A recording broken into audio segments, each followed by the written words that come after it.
In this session, we are going to discuss color factor. So in the previous examples, in the previous videos, we have discussed only the monochrome lights. But here we will be considering the colored lights. So it will be having three components, that is red, green and blue.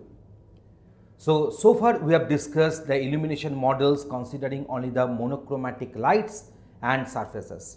To model color lights and colored surfaces, we can assume three basic components of incident light intensity, namely I red, that is the intensity for red color, I green and I blue, and each of the three coefficient reflections, that is Ka, Kd and Ks, that is the ambient, diffuse and this is our specular. As three elements, so for each one of them we will be having three elements, that is K red, K green and K blue vectors. So that means for a given surface we can have 9 different characteristic reflection coefficients and have one-to-one correspondence with similar color lights only.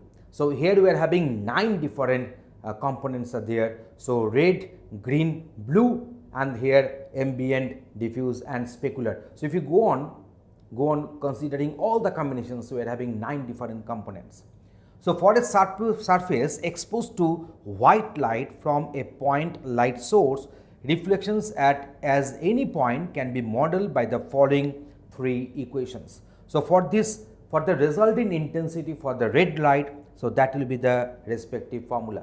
We had this particular formula in our previous video also.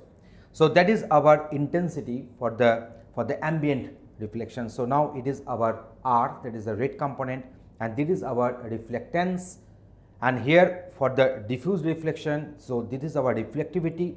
Here we are doing the dot product between these two normals, that is N and L, so we are doing the normal between them, and here we are doing the dot product between this V and R, and N will be going for the exponentiation, and here it is our reflectivity for the specular reflection.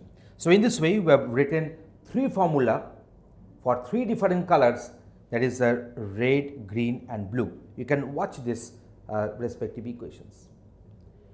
For your reference, we have put the same equations in this slide also.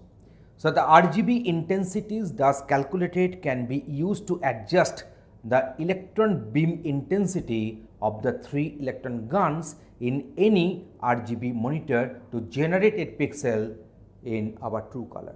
So in this way, we have discussed how the color factor is working in our illumination model.